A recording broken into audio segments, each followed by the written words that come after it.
என் குலத்தை காத்து கொண்டிருக்கும் வணங்காமுடி வங்களாக்காரியே துணை.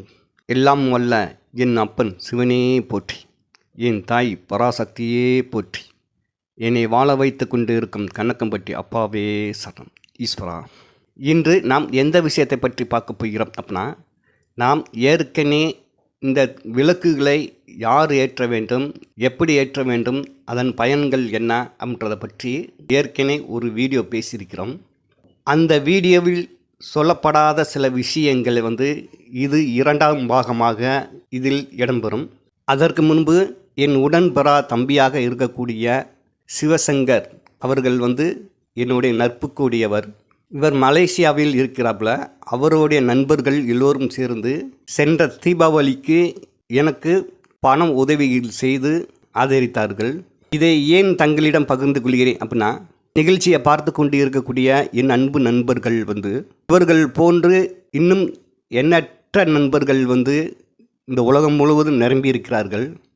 அவர்கள் பிறருக்கு அறிந்தும் பிறருக்கு யாருக்கும் தெரியாமலும் அவர்களால் முடிந்த உதவிகளை செய்து கொண்டு வருகிறார்கள். இது மாபெரும் ஆற்றல் உடையது, மாபெரும் சூட்சுமையில் அடங்கி இருக்கிறது. காரணம் மனிதராக பிறக்கக்கூடிய எல்லோருடைய வாழ்விலும் கர்மா என்றதை கண்டிப்பாக இருக்கும். இந்த கர்மா என்பது இருப்பதனால தான் அனைத்து ஜீவராசிகளும் மறுபடியும் பிறக்கின்றது. அதில் மனிதர்களும் உண்டு. இந்த மனிதர்களுடைய கர்மா எப்படி அகற்றுவது அப்படின்னா, இதன் மூலமாக தான் பிறருடைய உதவிகளை அறிந்து தெரிந்து கொண்டு புரிந்து கொண்டு அவர்களால் முடிந்த உதவிகளை செய்வது தானே சிறந்தது. இந்த உதவிகளை எந்த ஒரு எதிர்பலன் எதிர்பாராமல் திட்டமிட்டு செய்யாமல் இயல்பாக எந்த விதமான பிரதிபலன் எதிர்பாராமல் உதவி செய்து கொண்டு வருகிற அந்த நண்பர்களுக்கு அவருடைய வாழ்வில் இருக்கக்கூடிய இந்த கர்மாக்கள் நிச்சயமாக கண்டிப்பாக அகன்றுவிடும் என்பது சாத்தியம்.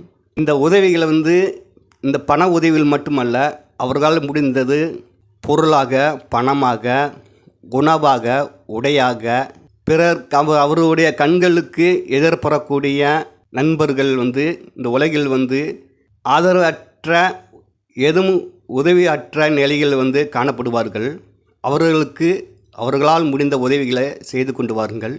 இது நிச்சயமாக அவருடைய வாழ்வில் இருக்கக்கூடிய கர்மாக்கள் அகன்று பரிசுத்தமான ஆன்மாவாக அவர்கள் மாறுவார்கள் என்பது சாத்தியம்.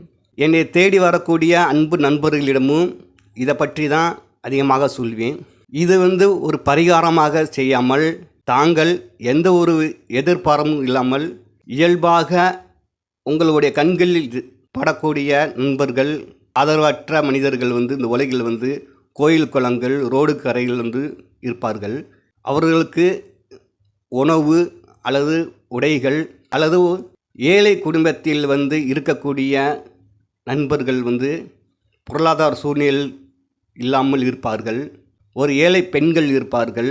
திருமணம் செய்து கொடுக்க முடியாத சந்தர்ப்ப சூழ்நிலையில் இருப்பார்கள். அவர்களுக்கு தாங்கள் எந்த அளவுக்கு வசதியில் இருக்கிறீர்களோ அந்த அளவுக்கு தங்களால் முடிந்த உதவியை அவர்கள் செய்து கொண்டு வாருங்கள். இது தங்களுடைய கர்மாக்கள் மட்டுமல்லாமல் உங்களுடைய வாரிசுடைய சூழ்நிலைகளை மாற்றி நல்வழிக்கு கொண்டு போய் சேர்க்கும்போதும் சாத்தியம்.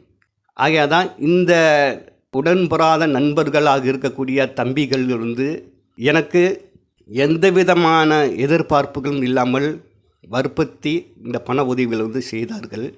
இது ஏற்கனவே சில முறைகள் எனக்கு பண உதவிகள் செய்திருக்கிறார்கள். இதை பற்றி நான் ஏற்கனவே சில வீடியோக்கள் பேசியிருக்கிறேன். அதே போன்று இந்த தீபாவளிக்கும் அவர்களால் முடிந்த உதவியை எனக்கு செய்து வந்தார்கள். இது ஒரு உதாரணமாக தங்களுக்கு அர்ப்பணிக்கிறேன். இவர்கள் போன்று நிகழ்ச்சியை பார்த்து கொண்டு இருக்கக்கூடிய தாங்களும் யாருக்காவதும் இது போன்ற சில உதவிகளை செய்து கொண்டு வாருங்கள் அப்படின்றதுக்காக தான் இந்த தம்பிகளை பற்றி தங்களுக்கு சொல்கிறேன். இருப்பினும் நிகழ்ச்சியை தொடர்ந்து பார்த்து கொண்டு சப்ஸ்கிரைப் பண்ணி கொண்டு வரக்கூடிய என் அன்பு நண்பர்கள் எல்லோருக்கும் என் மனமார்ந்த நன்றிகளை தெரிவித்துக் கொள்கிறேன். மேலும் இந்த நிகழ்ச்சிக்கு சப்ஸ்கிரைப் பண்ணாத நண்பர்கள், புதிதாக பார்க்கக்கூடிய நண்பர்கள் எல்லோரும் இந்த சேனலுக்கு சப்ஸ்கிரைப் பண்ணி கொண்டு தொடர்ந்து பார்த்து கொண்டு வாருங்கள். இதற்கு முன்பு விளக்குகள் பற்றி ஒரு தொகுப்பாக சில விஷயங்களை சொல்லியிருக்கிறேன். அதில் சொல்லப்படாத சில விஷயங்களை இந்த வீடியோவில் சொல்லிக்கிறேன். இதற்கு முன்பு விளக்குகளை பற்றி சில விஷயங்களை சொல்லியிருந்தேன். அந்த வீடியோவில் சொல்லப்படாத சில விஷயங்களை இந்த வீடியோவில் பார்க்கலாம். விளக்குகள் எந்த எண்ணெயில் தீபங்கள் ஏற்றலாம் அப்படின்னு சிலவர் கேட்கலாம். முன்னோர்கள் பல ஆயிரம் ஆண்டுகளுக்கு முன்பு இருந்து இந்த விளக்குகளை பற்றி சில விஷயங்களை சொல்லியிருக்கிறார்கள். இது காலங்காலமாக வாலாடியாக தொடர்ந்து வாழ்ந்து கொண்டிருக்கிறது. அன்றைய காலகட்டத்தில் வாழ்ந்த மனிதர்கள் படிப்பறிவு அற்ற நிலையில் வாழ்ந்திருக்கிறார்கள். ஒரு சில மனிதர்கள் மட்டும் குருமார்களாக இருந்து கல்வி கற்று படிக்காத சில மனிதர்களுக்கு அன்றைய காலகட்டத்தில் அந்த காலகட்டத்தில் உள்ள சந்தர்ப்ப சூழ்நிலைக்கு ஏற்ப மனிதருடைய வாழ்க்கைக்கு ஏற்ப இது ஒரு மன தத்துவ ரீதியாக சைக்கலாஜி ரீதியாக சில விஷயங்களை சொல்லப்பட்டு அவர்களுக்கு புரிய வைத்து அதன் மூலமாக இறைவன் மீது ஒரு நம்பிக்கை பக்தி வரட்டும் அப்படின்றதுக்காக சில விஷயங்கள் சொல்லப்பட்டு இருக்கிறார்கள். அது இன்றைய காலகட்டம் வரையும் தொடர்ந்து வந்து கொண்டிருக்கிறது. அந்த கலாச்சார நிலைகளை பற்றி அதில் மறைந்திருக்கக்கூடிய சூட்சுமமான உண்மைகளை பற்றி இறைவனுக்கும் நமக்கும் உள்ள தொடர்பு இறைவன் நம்மிடம் எதிர்பார்ப்பதும் அதோடைய சூட்சமங்களை பற்றியும் உண்மை ரீதியாக சில விஷயங்களை தங்களுக்கு அர்ப்பணிக்க விரும்புகிறேன். இது விளக்குகளுக்கு மட்டுமல்ல, பல எண்ணற்ற விஷயங்களுக்கு சாமானிய மனிதர்கள் இறைவன் மீது ஒரு பக்தி வரணும், ஒரு நல்ல கலாச்சாரங்கள் ஏற்பட வேண்டும் என்பதற்காக அன்றைய காலகட்டத்தில் வாழ்ந்த குருமார்கள் சாமானிய மனிதர்களுக்கு அவர்களுக்கு புரியும்படி சில விஷயங்கள் சொல்லப்பட்டு வகுத்திருக்கிறார்கள். அது இன்றைய காலம் வரையும் தொடர்ந்து வந்து கொண்டு இருக்கிறது. இது ஒரு சில மனிதர்கள் மூட நம்பிக்கையாகவும் அவையனா சாத்தியம் அல்ல அப்படின்றது மாதிரியும் சில மனிதர்களும் ஊடுருவி பேசுவதும் வழக்கம். இருப்பினும் இதோட சுற்றுமங்கள் அறிவியல் ரீதியாகவும் கலாச்சார ரீதியாக மன ரீதியாகவும் சில விஷயங்கள் மறைந்திருக்கிறது. அதுகளை பற்றி நாம் பார்க்கலாம். உதாரணத்துக்கு இந்த விளக்குகளை ஏற்றும் பொழுது நெய் விளக்கு, நல்ல எண்ணெய் விளக்கு, ஆமணக்குன்னு சொல்லக்கூடிய விளக்கெண்ணெய் விளக்கு, தேங்காய் எண்ணெய் விளக்கு, இப்படி பல எண்ணற்ற எண்ணெய்களில் ஊற்றி விளக்கு ஏற்றுவது ஒரு வழக்கம் இருக்கிறது. இவைகள் ஒவ்வொன்றிலும் ஒவ்வொரு விஷயங்கள் உண்டு என்றதை அன்றைய காலகட்டத்தில் வாழ்ந்த குருமார்கள் சொல்லி வைத்திருக்கிறார்கள். இந்த எண்ணெயில் இந்த தெய்வத்துக்கு ஏற்ற வேண்டும், இந்த திசையை நோக்கி ஏற்ற வேண்டும், இப்படின்னு அன்றைய காலகட்டத்தில் வாழ்ந்த மனிதர்களுக்கு சாமானிய மனிதர்களுக்கு சொல்லப்பட்ட விஷயங்கள். இது நெய் விளக்கு இந்த தெய்வத்துக்கு ஏற்றணும், இந்த விஷயத்துக்கு இந்த விளக்கை ஏற்ற வேண்டும் அப்படின்னு சொல்லப்பட்டிருக்கிறார்கள். நெய் விளக்கு ஏற்றினால் இந்த பலன் கிடைக்கும், தேங்காய் எண்ணெயில் விளக்கு ஏற்றினால் இந்த பலன் கிடைக்கும், விளக்கு எண்ணெயில் தீபம் ஏற்றினால் இந்த பலன் கிடைக்கும், இந்த தெய்வத்துக்கு இந்த எண்ணெயில் ஏற்ற வேண்டும், இந்த நாள் ஏற்ற வேண்டும், இப்படின்னு பலதரப்பட்ட விஷயங்கள் சொல்லப்பட்டு இருக்கிறார்கள். இவையெல்லாம் சாத்தியமா அப்படின்னா இவையெல்லாம் இறைவனை பொறுத்தவரையும் சாத்தியம் அல்ல என்பதுதான் முக்கியம். பிறகு ஏன் அன்றைய காலகட்டத்தில் வாழ்ந்த குருமார்கள் சாமானிய மனிதருக்கு சொல்லப்பட்டார்கள் அப்படின்னு கேட்கலாம். இதில் ஒரு விஷயம் மறைமுகமாக மறைந்திருக்கிறது. அன்றைய காலகட்ட சூழ்நிலைகள், அன்றைய காலகட்டத்தில் வாழ்ந்த மனிதருடைய கலாச்சாரங்கள் அறியா நிலையில் வாழ்ந்திருக்கிறார்கள். அவர்களுக்கு அறிவியல் பூர்வமாக சில விஷயங்கள் எடுத்து சொன்னாலும் அன்றைய காலகட்டத்தில் வாழ்ந்த மனிதர்களுக்கு சில விஷயங்கள் புரிய வைக்க முடியாத சூழ்நிலைகள்.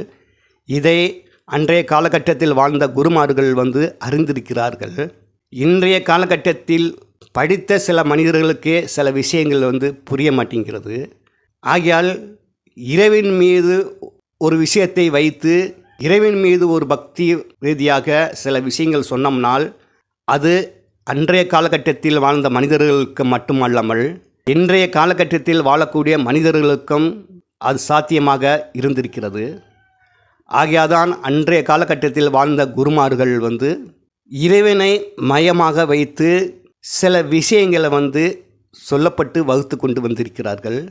அது இந்த விளக்குகளுக்கு மட்டும் அல்லாமல் பல எண்ணற்ற விஷயங்களை இறைவனை மையமாக வைத்து இறைவன் மீது பக்தி மற்றும் வாழ்வாதார சூழ்நிலையில் ஒரு நல் வழியில் அவர்கள் செல்ல வேண்டும் என்பதற்காகவும் அறிவியல் ரீதியாக சில விஷயங்களும் இது மறைமுகமாக சொல்லப்பட்டு வந்திருக்கிறார்கள்.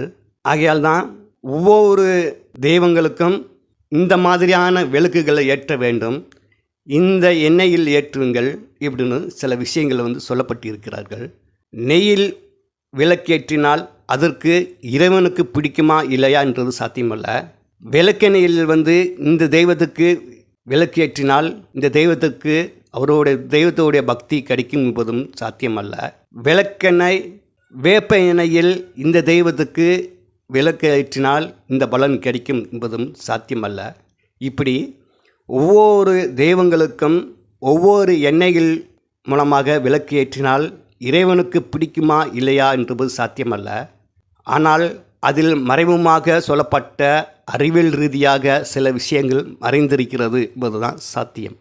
அந்த விளக்கு ஏற்றும்போது அது எரியக்கூடிய சுடர் மூலமாக வெப்பம் ரீதியாக அதிலிருந்து வரக்கூடிய அதிர்வினைகள் இந்த காற்று மூலமாக பரவி நாம் வாழ்வாதார சூழ்நிலையில் நாம் சுவாசிக்கும் அந்த காற்று மூலமாக நம்முடைய வாழ்வில் சில உடல் ரீதியாக சில மாற்றங்கள், அதாவது பாசிட்டிவான விஷயங்கள் நெகட்டிவான விஷயங்கள் அகன்று பாசிட்டிவான விஷயங்கள் மாற்றி கொடுக்கக்கூடிய தன்மைகள் ஒவ்வொரு எண்ணெய்களிலும் மறைமுகமாக அறிவியல் ரீதியாக மறைந்திருக்கிறது என்பதை அன்றைய காலகட்டத்தில் வாழ்ந்த குருமார்கள் அறிந்து சாமானிய மனிதர்களுக்கு சில விஷயங்கள் சொல்லப்பட்டு இருக்கிறார்கள் என்பதுதான் சாத்தியம்.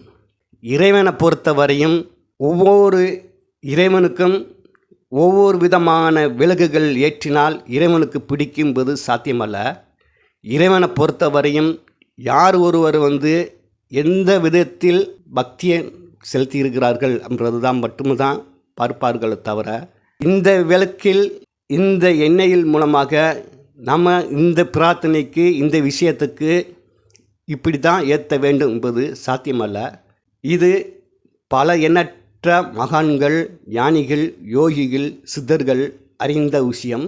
இறைவனை பொறுத்தவரையும் உண்மையான பக்தியை மட்டும்தான் அவர் எதிர்பார்ப்பார்கள் தவிர நம்முடைய செயல்பாட்டில் எந்த விதமான விஷயங்களும் கிடையாது என்பதுதான் சாத்தியம்.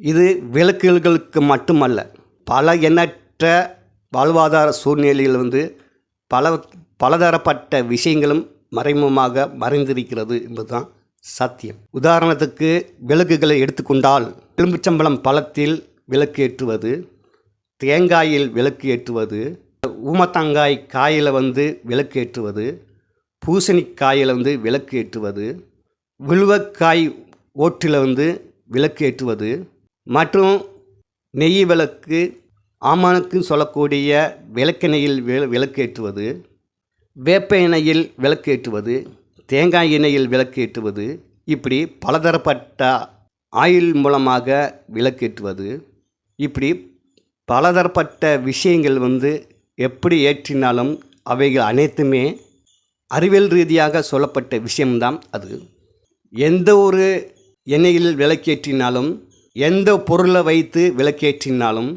அதில் எரியக்கூடிய சுடர் ஒரே ஒன்று தான். ஒவ்வொரு ஆயிலுக்கும் எரியக்கூடிய சுடர் வெவ்வேறு நிறங்கள் மாறுகிறதானா கிடையாது. எந்த ஆயிலை ஏற்றினாலும் எந்த பொருளை வைத்து விளக்கு ஏற்றினாலும் எரியக்கூடிய சுடர் எப்படி ஒரே நிலையில் ஒரே நேரத்தில் காணப்படுகிறதோ அதே போன்று நாம் பலதரப்பட்ட கோலங்களில் விளக்குகள் ஏற்றினாலும் இறைவன் என்றது ஒன்றுதான். ஆகையால் இவைகள் அனைத்தும் அறிவியல் ரீதியாக சொல்லப்பட்ட விஷயம்தான் இவைகள் அனைத்தும் என்பதும் சத்தியம். ஆகையால் இந்த நிகழ்ச்சியை பார்த்து கொண்டு இருக்கக்கூடிய என் அன்பு நண்பர்கள் அனைவரும் இந்த வீடியோ மூலமாக அறிந்து கொண்ட விஷயங்களை தங்கள் உற்றார் உறவினருக்கு நண்பர்களுக்கு ஷேர் பண்ணுங்கள். இதோடைய உண்மை தத்துவங்கள் எல்லோரும் அறிந்து கொள்ள வேண்டும். இறைவனை பொறுத்தவரையும் நம்முடைய மனம் புத்தி எண்ணம் பரிசுத்தமான நிலையில் ஆத்மார்த்தமாக இறைவனுடைய வழிபாடுகள் இருக்கணும் என்பது தான் சாத்தியம். நாம் எந்த பொருளை வைத்து இறைவனை வழிபாடு செய்கிறோம் என்பது சாத்தியம் அல்ல. எப்படி வழிபாடு செய்கிறோம், நம்முடைய மன ரீதிகள் மன ஆற்றல் எப்படி இருக்கிறது என்பது தான் சாத்தியம். இவைகள் அனைத்தும் உதாரணத்துக்கு விளக்குகள் ஏற்றுவது, அந்த விளக்கில் ஊற்றக்கூடிய ஆயில் மற்றும் அந்த தெய்வங்களுக்கு விளக்குகளை தவிர மற்ற பொருள்கள் எந்தெந்த பொருள்களை வைத்து எப்படி வழிபாடு செய்கிறோமோ அவை அனைத்துமே நம்மளுடைய வாழ்வாதார சூழ்நிலைக்கு அன்றைய காலகட்டத்தில் வகுத்து சொல்லப்பட்ட குருமார்களுடைய நிலை தான் என்பதுதான் சாத்தியம். நிகழ்ச்சியை தொடர்ந்து பார்த்து கொண்டு இருக்கக்கூடிய என் அன்பு நண்பர்கள் எல்லோருக்கும் என் மனமார்ந்த நன்றிகளை தெரிவித்துக் கொள்கிறேன். மேலும் மற்றொரு வீடியோவில் மற்றொரு செய்தியை பற்றி பார்க்கலாம். நிகழ்ச்சியை தொடர்ந்து பார்த்து கொண்டு இருக்கக்கூடிய என் அன்பு நண்பர்கள் எல்லோருக்கும் என் மனமார்ந்த நன்றிகளை தெரிவித்துக் கொள்கிறேன். ஈஸ்வரா.